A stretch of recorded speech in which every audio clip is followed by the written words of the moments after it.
다시 돌아왔습니다.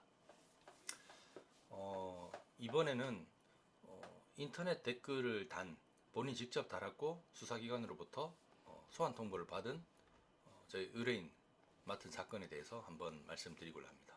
결론은 초기 대응을 잘해서 제가 자문을 해줬죠. 자문했고 개인적인 친분이 있던 분이었는데 검찰에서 무혐의 처분을 받았다는 아주 기분 좋은 소식을 저한테 전해준 그런 사건입니다. 이 의뢰인 같은 경우는 저랑 이제 개인적인 친분이 있었고 금전적으로 넉넉지 않았기 때문에 저를 이제 직접 어떤 변호인으로 선임을 해서 수사기관에 출석할 때 같이 대동하는 이런 단계까지는 갈 수가 없었고 수시로 이제 자문을 좀 해달라라고 해서 자문을 해준 사안인데요.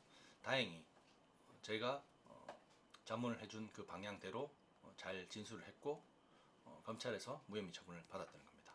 이 사례는 이제 인터넷에 댓글을 달았는데요. 특이하게도 우리 이제 이번 선거 말고 지난번 4.13 국회의원 전국 이제 총선에서 이분이 댓글을 달았었는데 처음부터 이분이 약간 그 부분에 대해서 걱정을 했는 것 같습니다. 그래서 초기 대응이 중요한데 수사를 받기 이전에, 그러니까 수사기관으로부터 소환 통보를 받기 전에 저한테 자문을 의뢰를 해주셨기 때문에 초기 대응을 잘하면은 아무래도 수사에 대응하는 그런 정도가 훨씬 더 나을 수 있죠. 그러니까 댓글을 본인이 달았다는 댓글을 보니까 맹목적으로 어떤 경쟁 후보자를 비방하는 게 아니라 사실에 근거해서 정당하게 후보자를 비판하는 내용이라는 판단이 들었습니다. 그래서 저는 이분이 이제 지역구 주민으로서 지역에 출마하는 후보자에 관해서 단순한 의견 개진을 한 거에 불과하다.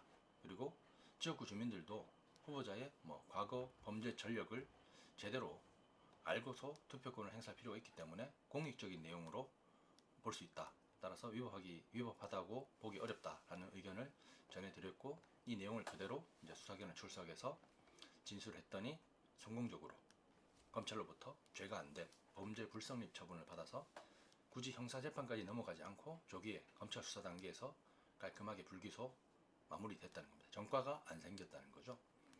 이제 이 의뢰인이 받았던 죄가 안 된 범죄 불성립 처분이라는 게 우리 흔히 얘기하는 그러니까 혐의를 받는 사실이 범죄 구성 요건에 해당하긴 하지만은 정당방위라든지 또는 사회상계 등에 비춰서 위법하지 않다라고 봤을 때 내리는 처분을 말합니다. 이분이 이제 받았던 죄가 안 된 처분이라는 것은 굉장히 검찰의 불기소 처분 중에서도 수사를 받는 당사자 입장에서는 굉장히 어떤 기분 좋은 결론이라고 보시면 될 것 같습니다.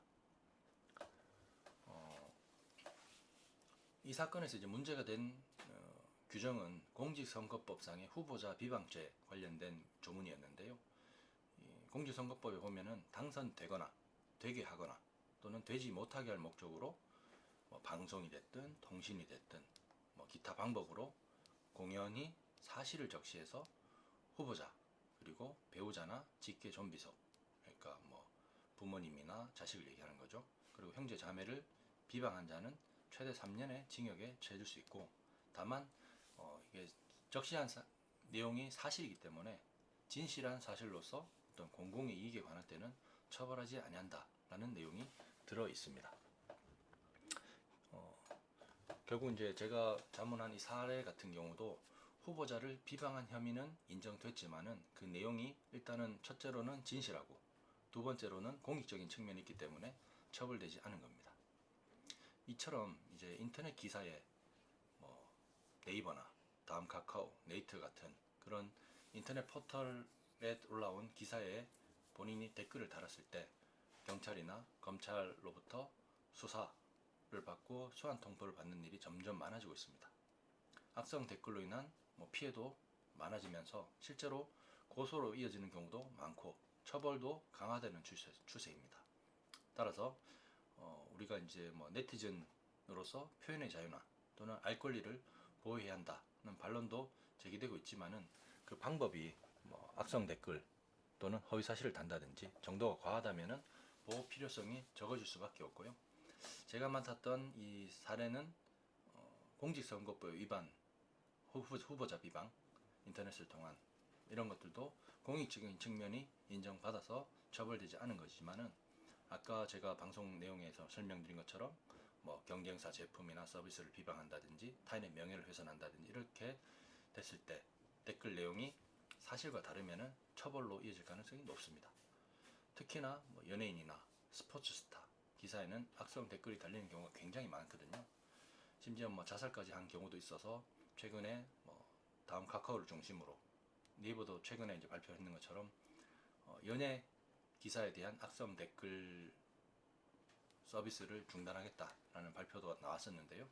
이런 것처럼 이제 사생활에 대한 비난이나 또는 근거 없는 욕설로 고소를 당한다면은 뭐 명예훼손, 모욕죄, 또 정보통신망법상의 허위사실 적시 명예훼손 등으로 처벌받을 수 있습니다.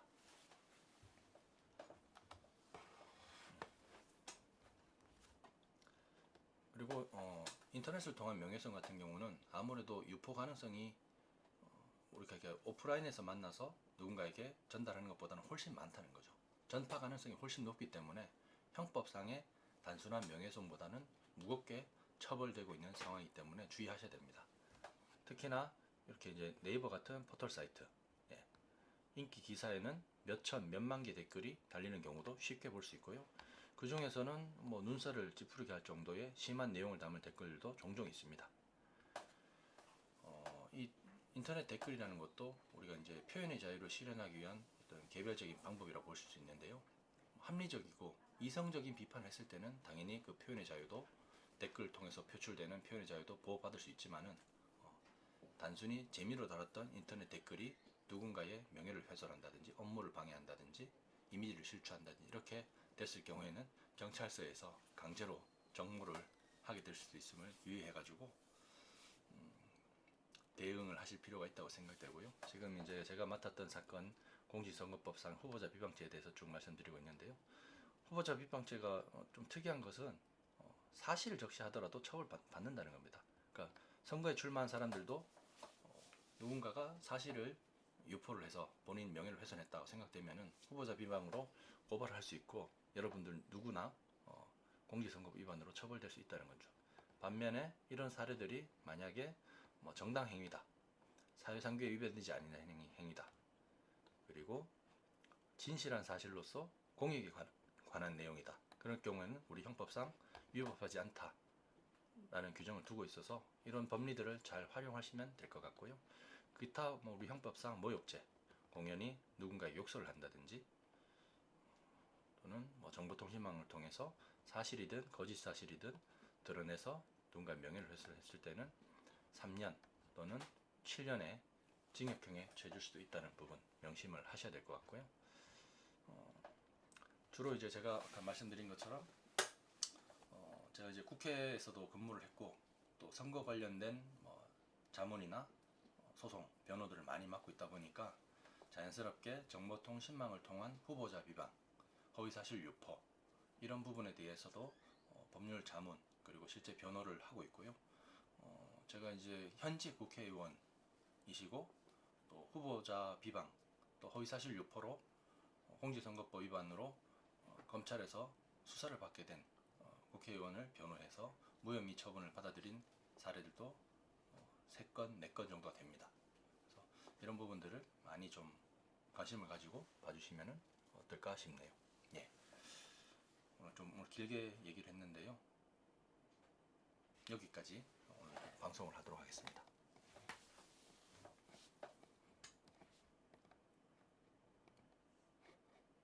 끝낼까요? 한 개 더 할까요?